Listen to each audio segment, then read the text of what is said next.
Qué alegría saludarles a ustedes en esta noche especial. Siéntanse todos bienvenidos a la casa del Señor y feliz sábado para todos, feliz sábado. Salude el que tenga al lado, denle el feliz sábado, dígale Dios le bendiga. Qué bueno que esté usted con nosotros hoy. Tenga un feliz sábado, que la bendición del Señor le acompañe.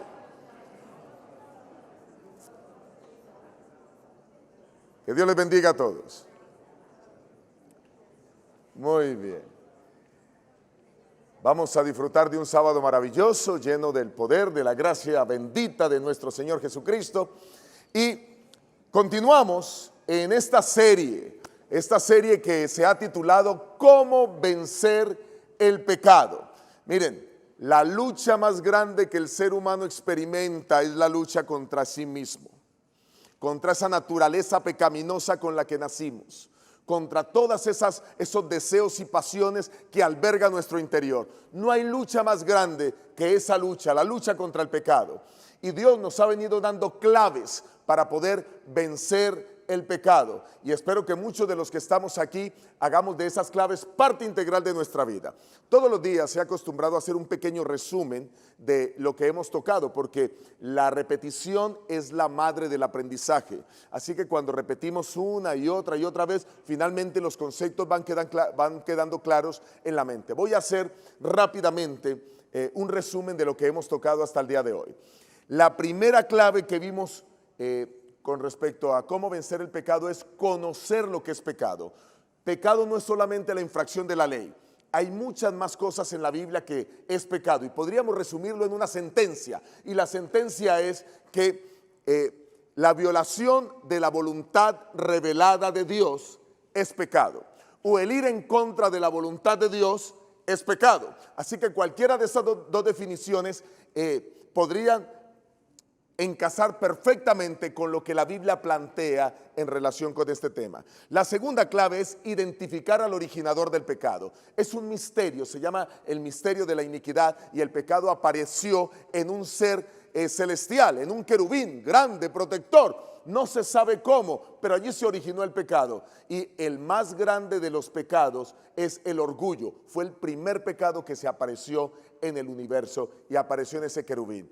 Y luego vimos la tercera clave. La tercera clave es decidir en qué bando estar, porque ese ángel se reveló en el cielo y ese ángel inició una guerra contra Miguel, y Miguel era el director de las huestes celestiales. Era el nombre que se le daba a Jesús antes de hacerse hombre, y entonces hubo una guerra allí, pero Miguel salió triunfador.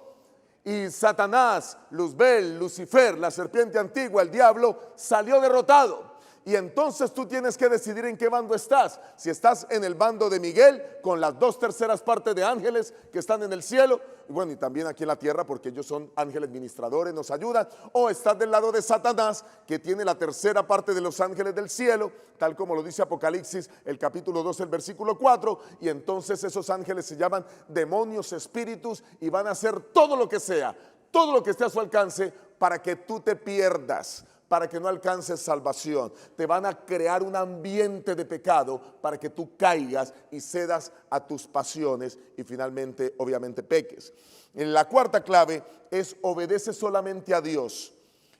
No escuches o desecha otras opiniones, porque entonces ahora el conflicto se desplazó del cielo al planeta Tierra, y aquí en la tierra engañó a nuestros primeros padres.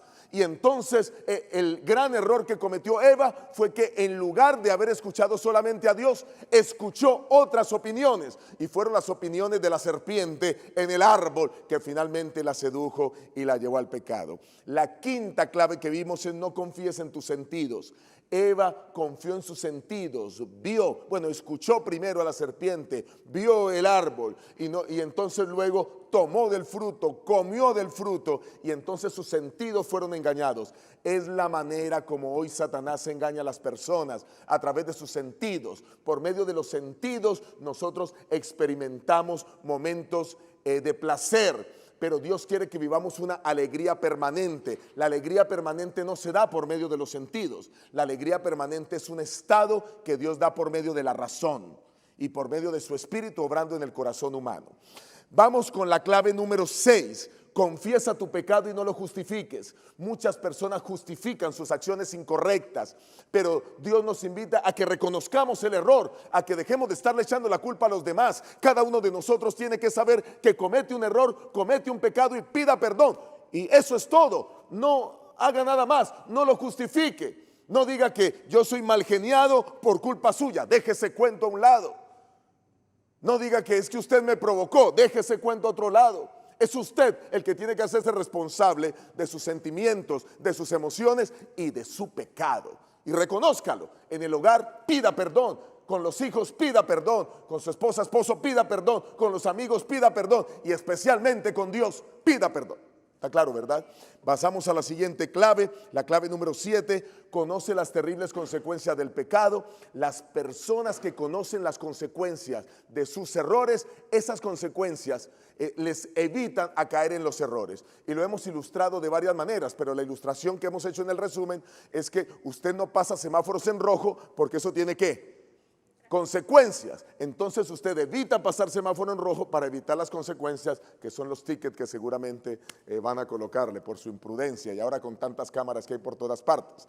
Pasamos entonces a la número 8 y lo ilustramos con la historia de José. Huye del lugar donde está la tentación y donde está el acoso. Y José lo que hizo fue huir. Para eso Dios le dio piernas, para que corra. Y si no las tiene, bueno, use prótesis, pero de alguna manera hay que huir del pecado. Huir del pecado. Miren, huir del pecado no es alejarse del pecado. Ven, ayúdame, Carlos, con algo. Pasa aquí. Tú vas a hacer exactamente lo que yo te diga. Carlos, aléjate.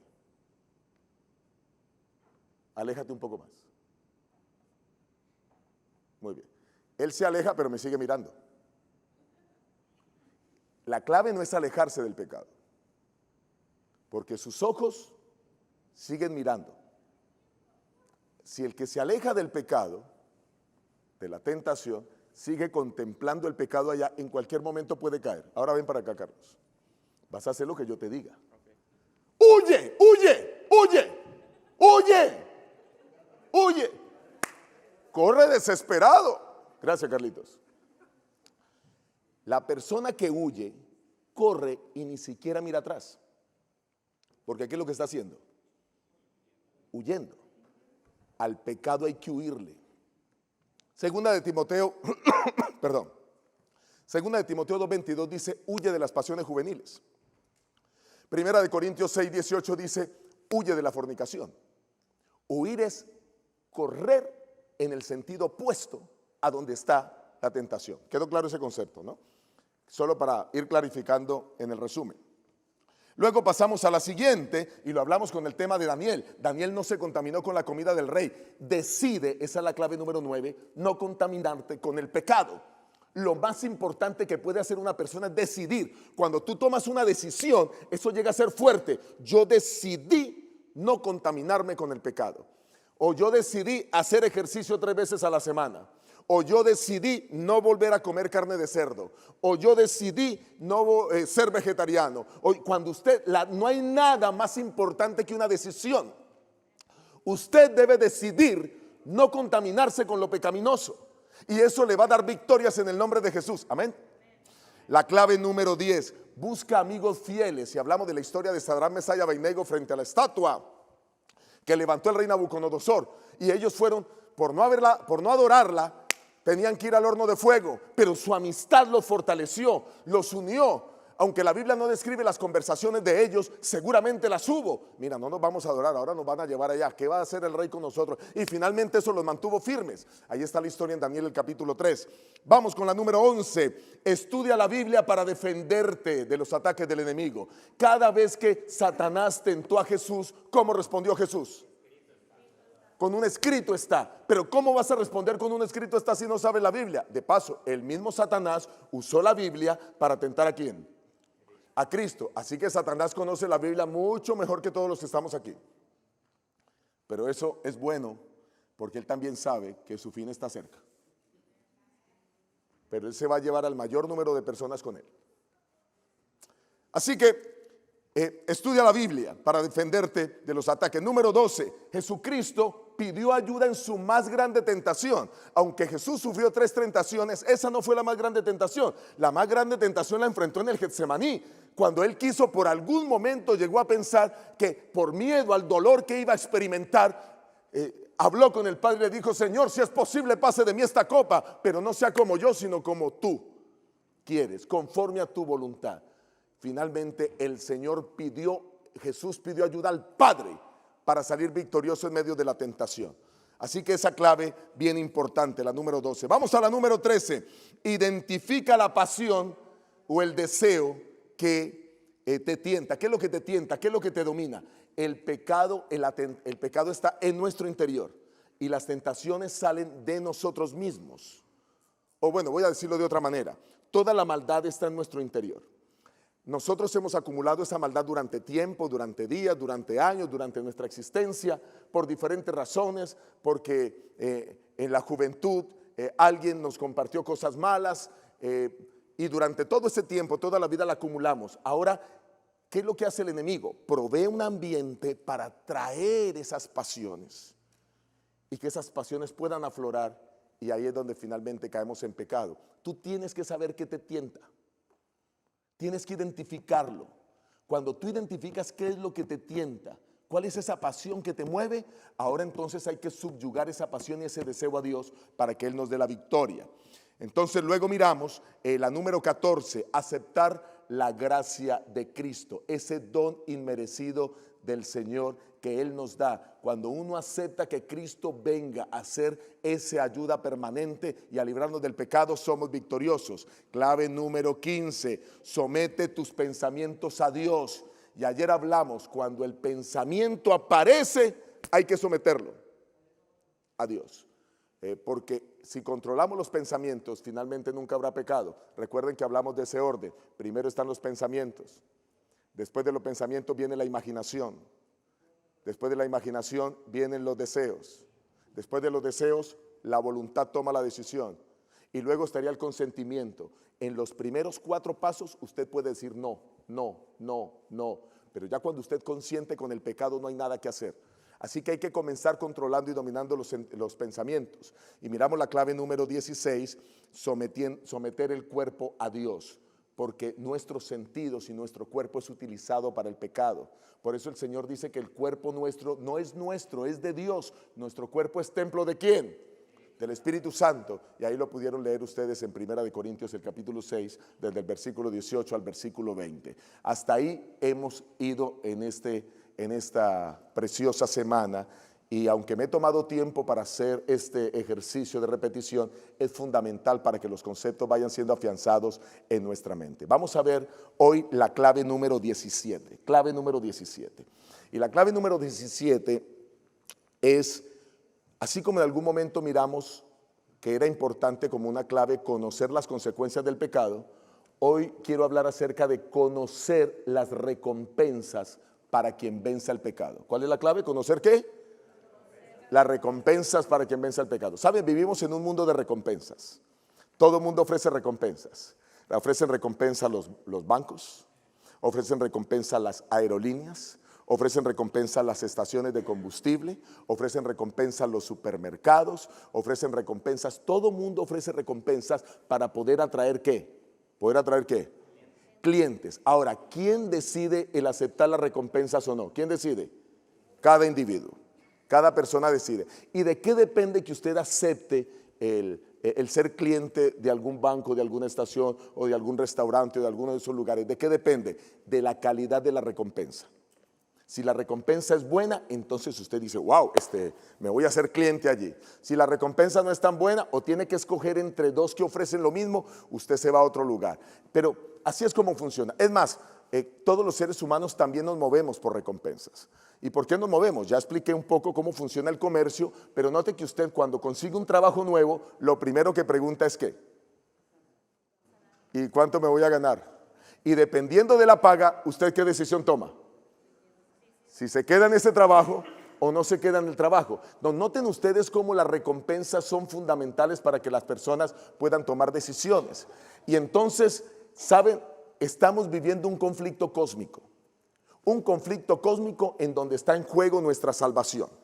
Y en este conflicto cósmico, uno de los líderes del conflicto, Satanás, que es el director del mal, ofrece recompensas. Y él ofrece recompensas a todos los que le sigan.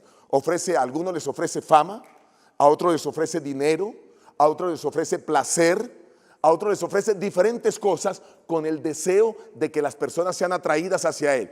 Y parece que le va bien con sus ofrecimientos, porque tiene capturado a la mayoría del planeta, captura a muchas personas.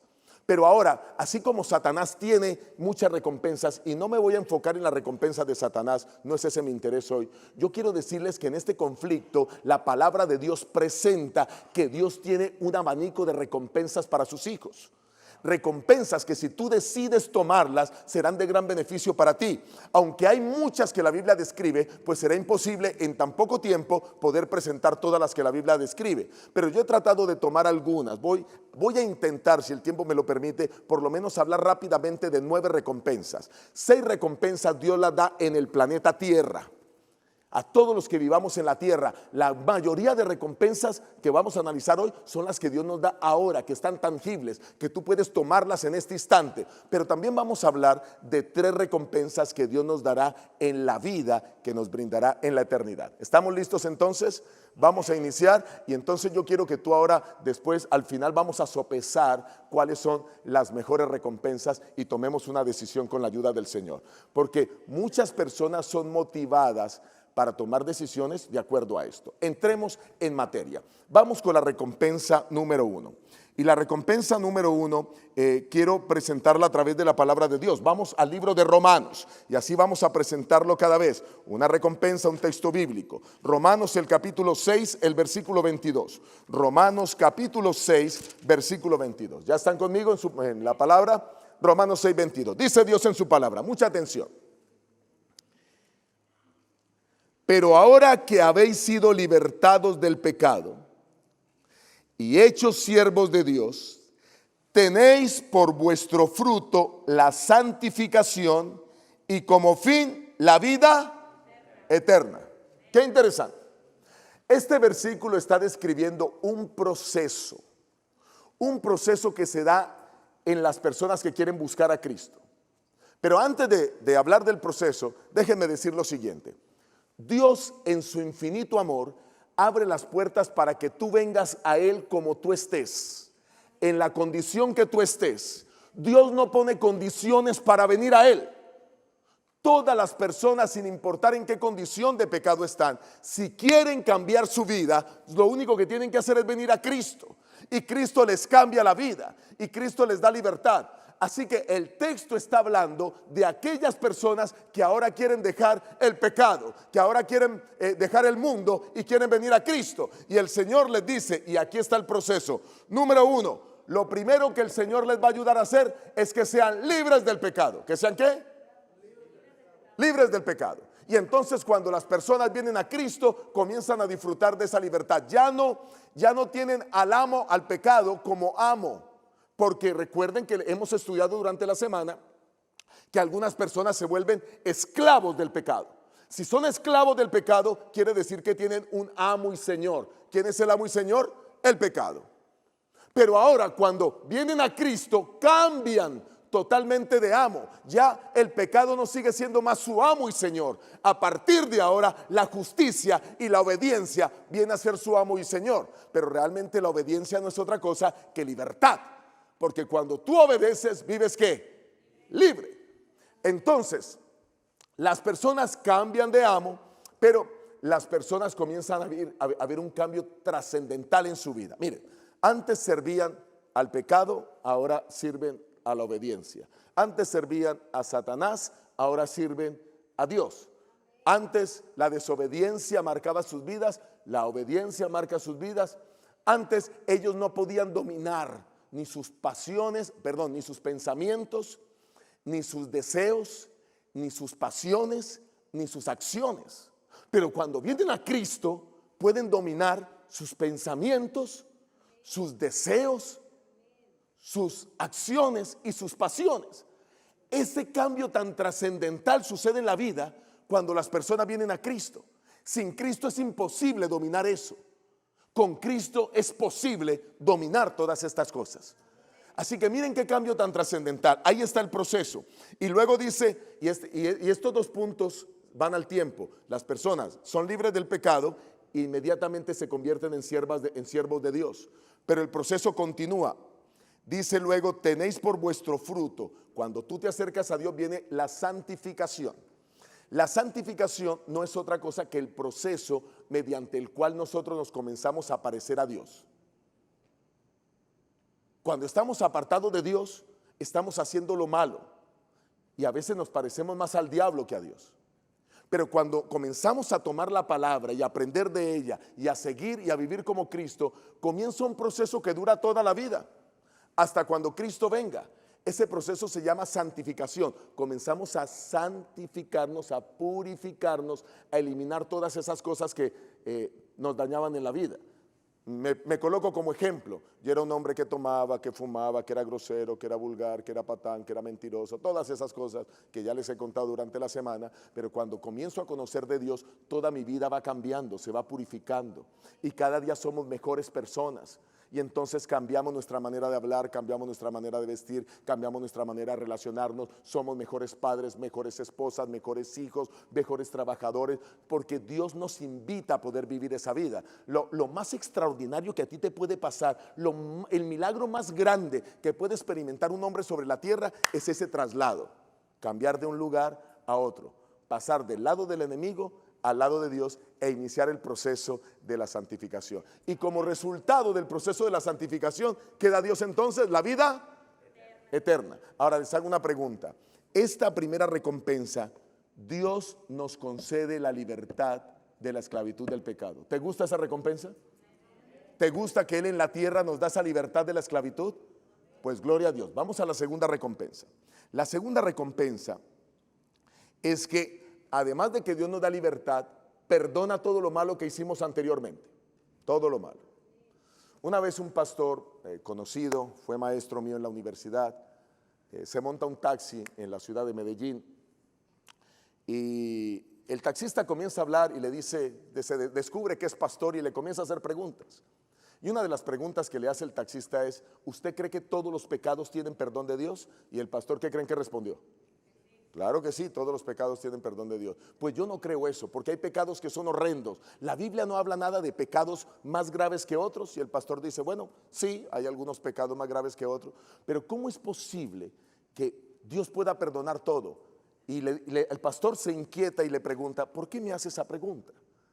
Y le dice, porque mi hermano acaba de violar a mi sobrina, a su propia hija. ¿Usted cree que eso tiene perdón de Dios? ¿Qué creen ustedes que el pastor le respondió? Pasó saliva primero. Le dijo, mira, si ese hombre se arrepiente, si ese hombre busca a Dios de corazón, claro que hay perdón. Ahora, estoy colocando este ejemplo extremo para que tú puedas entender que cuando alguien viene a Dios, hay perdón.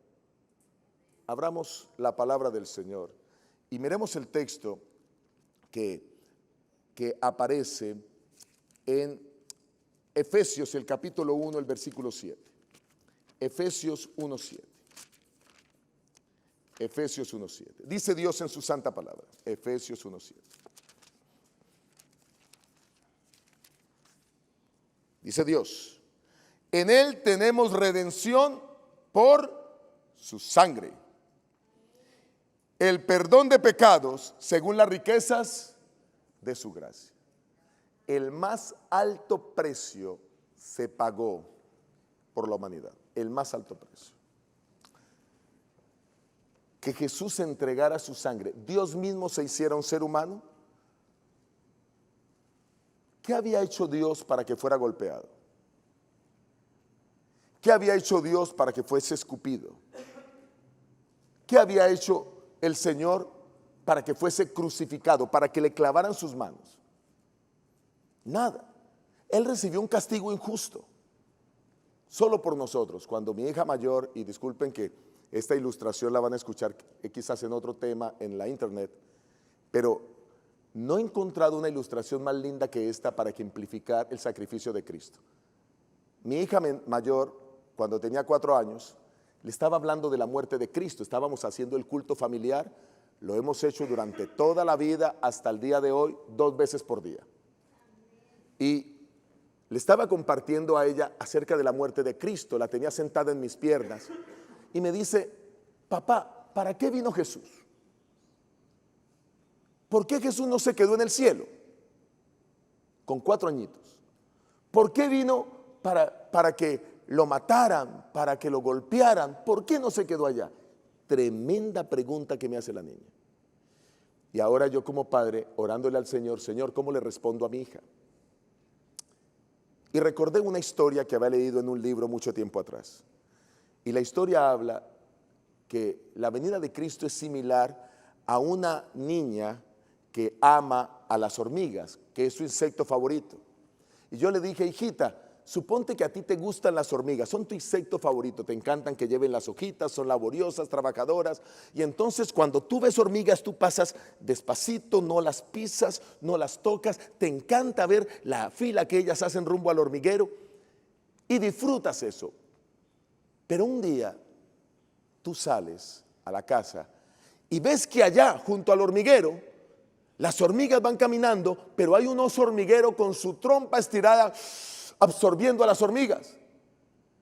Y tú comienzas a hablarle a las hormigas y les dices: hormiguitas, por allá no, allá está el oso hormiguero, se las va a comer, las va a succionar. No, hormiguitas, no se vayan por ahí. Pero tú no hablas hormigol, tú hablas español y las hormigas no te entienden. ¿Cómo podrías tú salvar a las hormigas? Y cuando yo le dije eso a la niña abrió sus ojazos y me dijo: ahora entiendo, papá, pues haciéndome hormiga. Si yo me hago hormiga, hablo hormigol y les digo: no vayan por allá. ¿Entiendes para qué vino Jesús? Sí, papá. Jesús vino a mostrarnos un camino, vino a ser como nosotros para mostrarnos un camino. Solo tenía 4 años. Miren, la sangre derramada en la cruz era la manera como se tenía que pagar el precio por la humanidad. Había que liberar al hombre de pecado. Es más, todas las personas que vivieron antes de Cristo, 4000 años, sacrificaban animales, porque cada animal sacrificado, ¿a quién simbolizaba? Al Cordero que vendría en el futuro. Pero ahora todos los que hemos vivido después de Jesús, cuando cometemos pecado, ¿a quién le pedimos perdón? ¿A quién nos acercamos?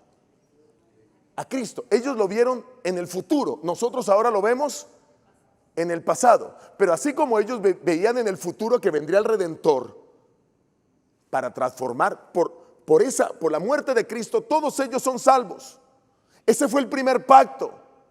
Y ellos, todos los del primer pacto, fueron salvos. Pero con Cristo viene un segundo pacto, un pacto nuevo. Y nosotros ahora creemos en las mismas palabras, pero miramos hacia el pasado. Y no solo eso, también miramos hacia el futuro. Porque pronto Cristo vendrá por segunda vez a llevar a sus hijos por la eternidad. Miren esa preciosa recompensa. Y la preciosa recompensa es el perdón de los pecados por la sangre de Cristo. Amén. Cuando sus pecados son perdonados, usted disfruta de muchas bendiciones. Número 1, se va su sentimiento de culpa. Hay una carga que uno lleva. Cuando Dios le perdona a uno los pecados, usted siente una paz. Usted sabe cuando Dios le perdonó porque usted siente una paz. El problema es que algunos no se perdonan. Perdónese, porque Dios le va a perdonar. Pero no solo eso, además de esa paz que Dios le da, Dios lo libra del pasado y de la depresión. Porque cuando usted está perdonado, usted ya no piensa más en el pasado. Usted ahora piensa en el futuro y en la eternidad. Muchas personas se deprimen y terminan suicidándose y acabando sus vidas es porque viven anquilosadas en el pasado, pensando en los errores que hicieron. El cristiano tiene una vida diferente porque ya no piensa en esos errores del pasado. Ahora el cristiano piensa en la vida futura, en lo que el Señor tiene para él, que es extraordinario y maravilloso. No hay nada más precioso que el perdón de los pecados. Vamos a mirar la siguiente recompensa. Dios nos libra de la tentación, la recompensa número 3. Abran sus Biblias conmigo en Segunda de Pedro capítulo 2 versículo 9. Segunda de Pedro 2:9, rápidamente. Segunda de Pedro, el capítulo 2, el versículo 9. Dice el Señor en su santa palabra. Segunda de Pedro 2:9.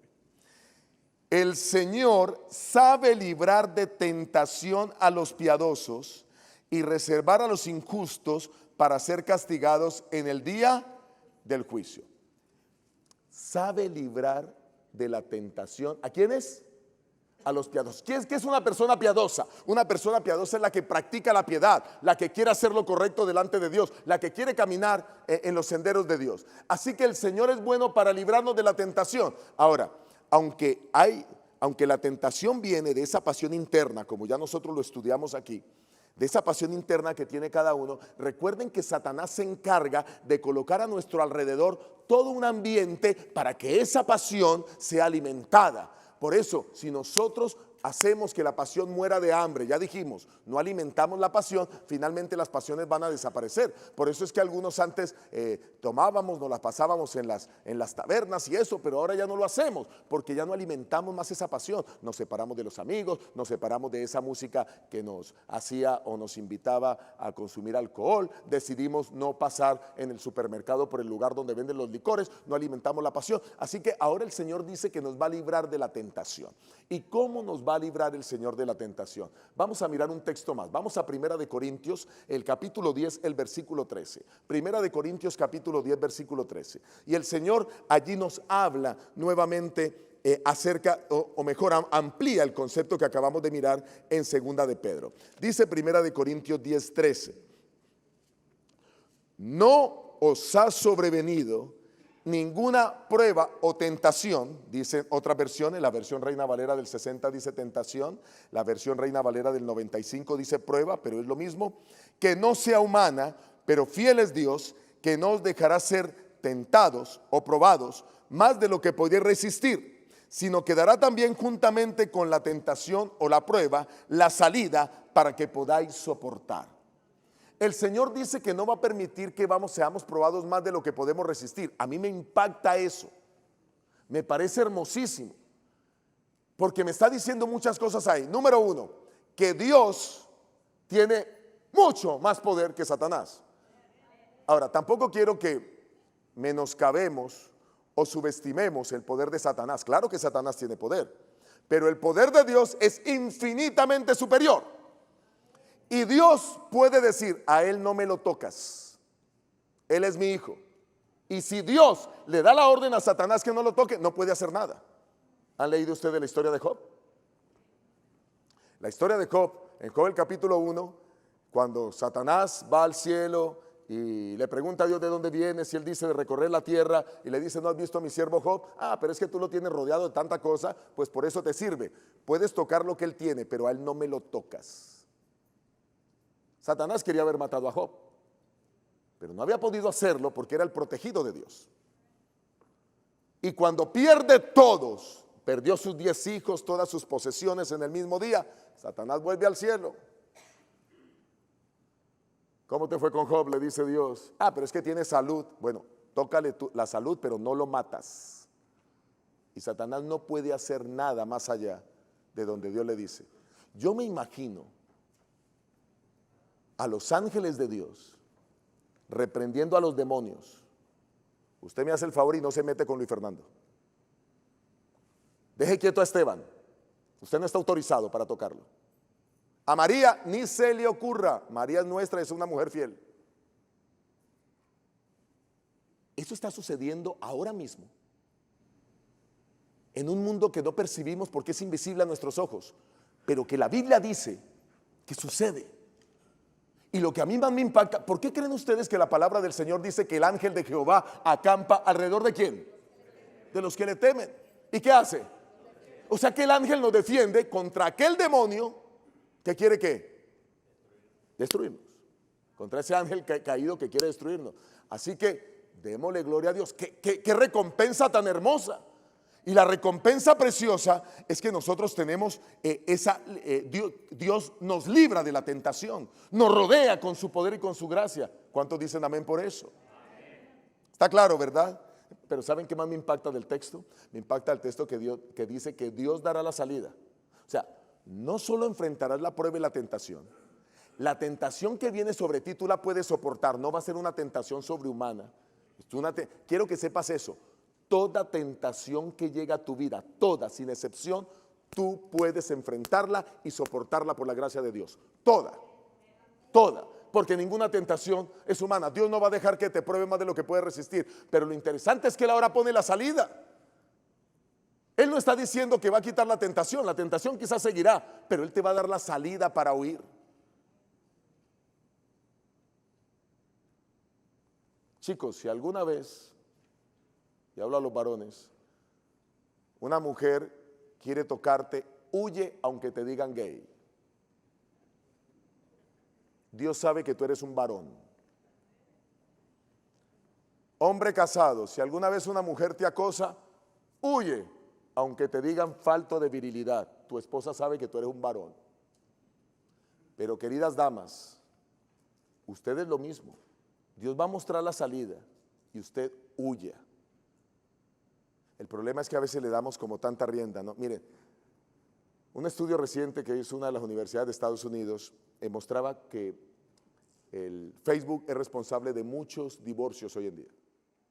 Porque los hombres y las mujeres comienzan relaciones con sus antiguos conocidos, amiguitos, etcétera, y terminan eso en un desastre.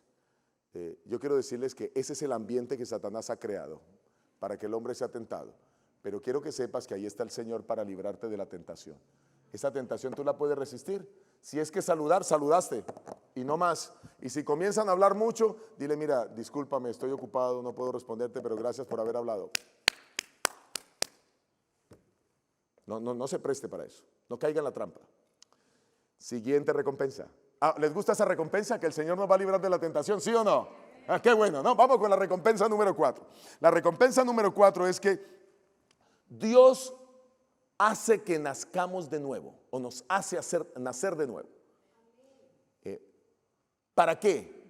Para que ahora nosotros no practiquemos más el pecado.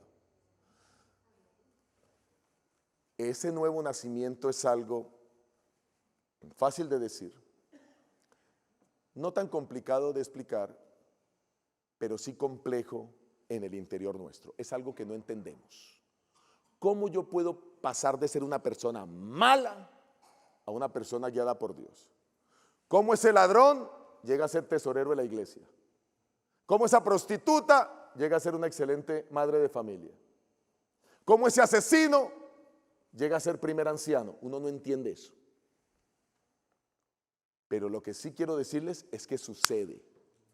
Ese nuevo nacimiento sucede. Yo lo experimenté en mi vida. Y muchos de los que están aquí lo han experimentado. Y si tú no lo has experimentado, lo puedes experimentar. Porque Dios quiere que nazcamos de nuevo para su honra y para su gloria. La palabra del Señor, vamos ahora, Primera de Juan, capítulo 3, versículo 9. Primera de Juan, capítulo 3, versículo 9. Dice el Señor. Primera de Juan 3, 9.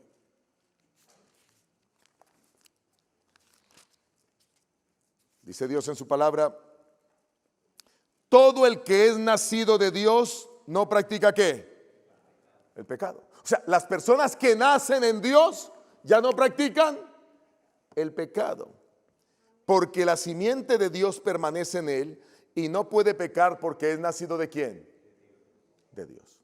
Una mejor traducción sería, en la parte final del versículo, es y no puede seguir pecando habitualmente y no puede seguir practicando el pecado. Cualquiera de esas dos traducciones podría ser correcta para el texto. La Reina Valera, que es la versión de donde estamos leyendo, decidió traducirla y no puede pecar porque es nacido de Dios. Las personas experimentan un nuevo nacimiento, un cambio en su vida. Ya llega el momento en que el Espíritu Santo viene a impactar la vida y ya lo pasado se ve como algo horrible y se queda atrás y comenzamos una nueva experiencia de fe, un cambio total. Antes practicábamos el pecado. ¿Y qué es practicar el pecado? Practicar el pecado es hacer algo rutinariamente, es mentir casi todos los días, es fornicar constantemente, es poner otras cosas antes que a Dios en forma constante, es codiciar permanentemente, es violar el sábado constantemente. Pero llega un momento en la vida en que yo entiendo lo que es pecado y tomo la decisión de dejar esa vida, y por gracia de Dios nazco de nuevo. Por eso las personas recién bautizadas, nosotros, bueno, la Biblia lo describe así, el apóstol Pablo lo describe, que son lactantes, están apenas comenzando en la vida cristiana, son bebés espirituales, porque acaban de nacer y comienzan esa nueva experiencia de vida. Y entonces por eso es importante que vengan a la iglesia para que se alimenten. Por eso es importante que tengan hermanos que les rodeen para que puedan ser ejemplo y los apoyen y los estimulen. Así que de esta manera extraordinaria podemos nacer de nuevo. Ese nacimiento es precioso. Practicar, ya no se practica el pecado, ahora se aborrece lo que era pecado. Lo que se solía amar ya no se ama. Y lo que se solía, las virtudes que se solían criticar, ya no se critican. ¿Saben ustedes que hay gente que critica a la gente honesta? Usted se encuentra un billete de $50 en la calle y vio que se le cayó a alguien que va como a 30 metros y un cristiano lo recoge y dice: Señor, este dinero es suyo. Y cuando se lo va a entregar lo mira raro. ¿Y usted por qué me lo devolvió? ¿Por qué es tan honesto usted? La honestidad se mira como algo raro. Lo común es que si la persona vaya y ahí está el billete de $50, y algunos hacen así.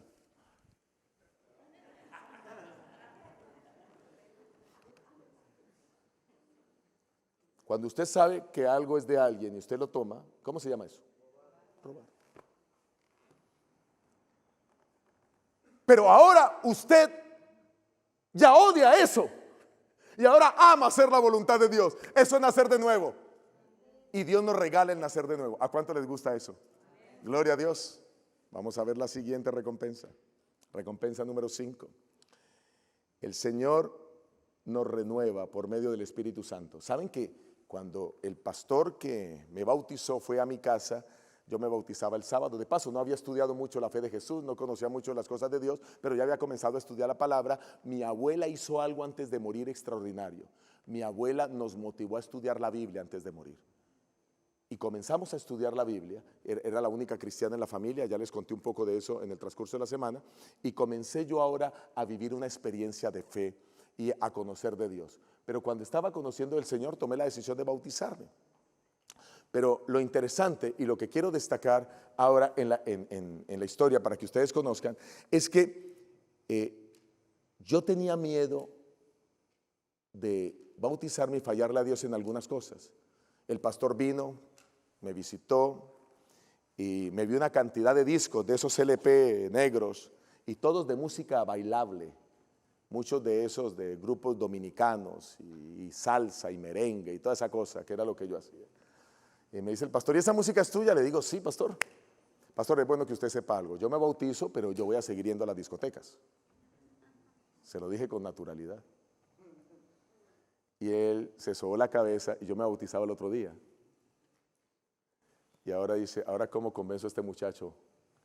Pero el pastor con sabiduría me explicó por qué los cristianos no bailamos. No tengo tiempo de explicar eso ahora. ¿Les gustaría saber por qué los cristianos no bailamos? Listo, mañana les voy a explicar. Y entonces me explicó por qué los cristianos no vamos a bailes. Le entendí perfectamente y comencé mi vida cristiana. Y comenzando mi vida cristiana vinieron las tentaciones. Yo seguía con todos esos amigos y me invitaban a la parranda. Y un día le dije a uno de los ancianos que yo tenía miedo de fallarle a Dios. Y saben, él me dijo algo que marcó toda mi vida. Él me abrazó y me dijo: mira, tú no te preocupes, porque el Espíritu Santo te va a ayudar a vencer. Dios no te va a dejar solo. Tú no puedes vencer solo el pecado. Ningún ser humano puede vencer solo el pecado.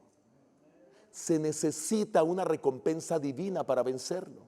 Y esa recompensa, ese regalo de Dios, es su Santo Espíritu.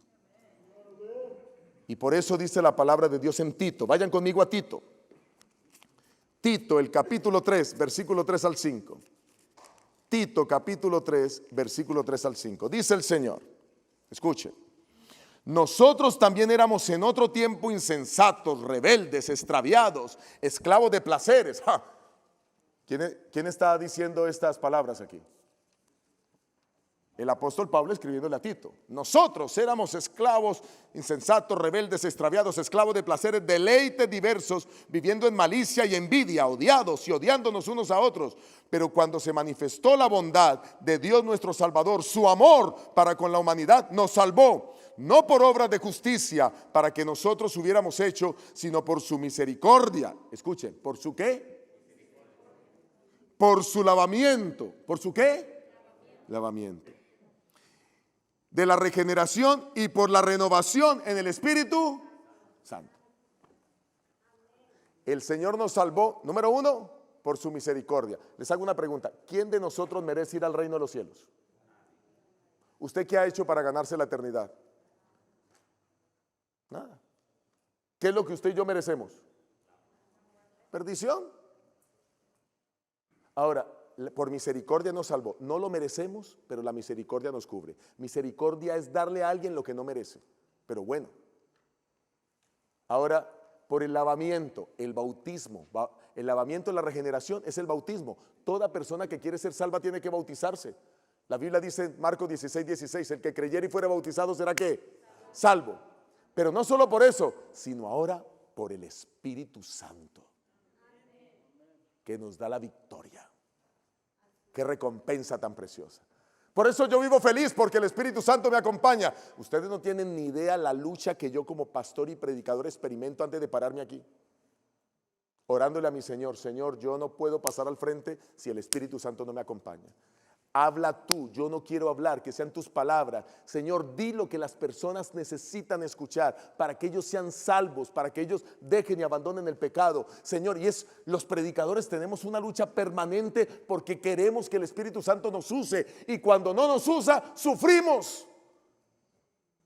Porque esa es una recompensa a los fieles. Por eso también le pedimos al Señor que nos mantenga apartados del pecado. Muy bien, recompensa siguiente, recompensa 6. Dios te guarda para que Satanás no te toque. Vayan conmigo, Primera de Juan, capítulo 5, versículo 18.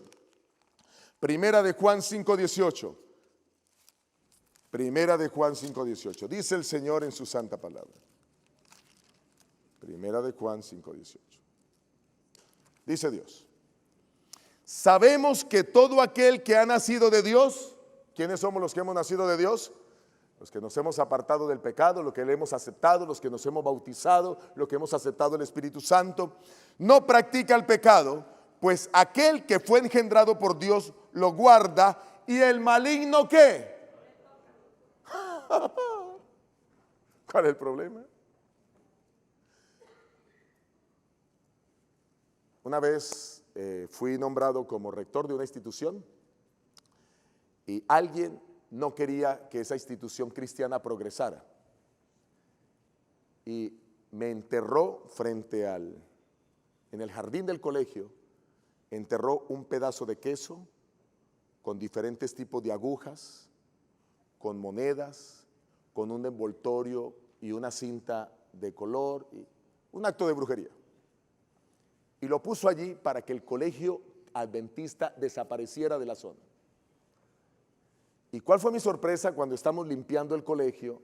Que algo me llama la atención ahí, y la tierra revolcada, estamos limpiando el césped y sacamos el entierro, el hechizo para desaparecer el colegio. Pero Satanás no pudo hacer nada, porque ¿quién está protegiendo? Dios. El colegio lo que hizo fue progresar, porque Satanás puede hacer lo que sea y la gente puede querer hacerlo, pero Dios está al control. Así que no nos toca. Ahora, recompensas para la eternidad. Hasta aquí las recompensas de la tierra. Pueden haber muchas más, pero ¿les gustaron esas recompensas, sí o no? Dios es maravilloso y ahora Él quiere recompensarnos para la eternidad. Recompensa número 7, nos dará la corona de la vida eterna. Santiago, capítulo 1, versículo 12. Santiago 1:12, dice el Señor en su palabra. Santiago 1:12, dice Dios: bienaventurado el hombre que soporta la tentación. Dichoso el hombre que soporta la tentación, porque cuando haya resistido la prueba, recibirá la corona de vida que Dios ha prometido a los que lo aman. ¡Ay, qué bendición! A los que por su gracia resistamos la tentación. Dios nos dará la corona de la vida eterna, entrando por las puertas de la santa ciudad, de la nueva Jerusalén, después de que Cristo venga a resucitar a los muertos, de que nos lleve con Él a ese mundo glorioso y maravilloso. Él mismo será el encargado, el mismo Jesús, de poner a cada uno de los salvos la corona de la vida, para con eso sellarles y garantizar que reinaremos con Él por la eternidad. ¿Qué les parece el regalo? Miren, no va a haber ninguna mujer, bueno, le oro al Señor, el que crea estar firme, mire que no caiga, pero que ninguna mujer me haga perder a mí eso. Yo debo ser fiel a mi amada esposa porque la amo con todo el corazón. Y aunque soy calvo y feo y alguna podrá coquetearme por ahí, lo siento, a correr, mi hijo. Porque yo quiero esa recompensa. Amo a mi Señor. Y además del amor que tengo por Él, esta recompensa me estimula a seguir adelante. Recompensa número 8. Dios nos colocará vestiduras blancas. Quiero que miren esto en Apocalipsis, el capítulo 3, el versículo 5. Apocalipsis 3:5, dice el Señor. Apocalipsis 3:5. ¿Saben cómo están nuestros vestidos? Llenos de inmundicia, de pecado, de suciedad. Nuestra vida es eso, trapos de inmundicia, pero cuando venimos al Señor Él nos transforma, Él nos cambia, nos pone su justicia, nos cubre con la sangre preciosa de Cristo y en la eternidad quiere darnos vestiduras blancas. Dice Apocalipsis 3:5, el vencedor ¿sobre qué? Sobre el pecado. Será vestido de vestiduras blancas y no borraré su nombre del libro de la vida y confesaré su nombre delante de mi Padre y delante de los ángeles. ¿Cómo les parece esa promesa?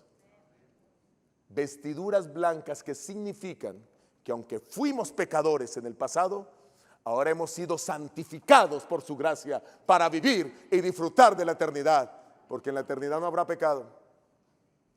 Por eso el Señor no va a llevar al cielo a gente que no viva de acuerdo a su palabra. La Biblia dice que los borrachos no entrarán en el reino de los cielos. Lo han leído, ¿verdad? Miren, ¿sabe por qué Dios no va a llevar a los borrachos al cielo? Porque serían las personas más tristes y amargadas del mundo. El primer día, pues bonito, vio todo bonito. Pero el segundo día ya siente seca la garganta. Y el tercer día dice, oiga, ¿y cantina celestial no hay por aquí? Y ese hombre el cuarto día estaría amargado, aburrido, triste, porque su placer, ¿cuál es? ¿Cuál es su pasión? La de tomar. Viviría aburrido en el cielo. Un adúltero no podrá tampoco ser feliz allá. Las mujeres todas vestidas de blanco, bien cubiertas. No habrá ya la tentación y ninguna le va a prestar atención. Así que sería un hombre triste y amargado porque su pasión, lo que lo mueve, es el pecado. Quienes vamos a estar allá son los que queramos estar allá. Los que queramos disfrutar de esa vida. Última recompensa. La última recompensa, esta es extraordinaria. Con esta comencé la semana. Dios te concederá sentarte en su trono. Apocalipsis 3:21. Apocalipsis 3:21. Dice el Señor en su palabra, dice el Señor, ¿al vencedor de qué? Ya lo tenemos claro, ¿verdad? Al vencedor le daré que se siente conmigo, ¿en dónde? En mi trono, así como yo he vencido. ¿Qué venció Jesús?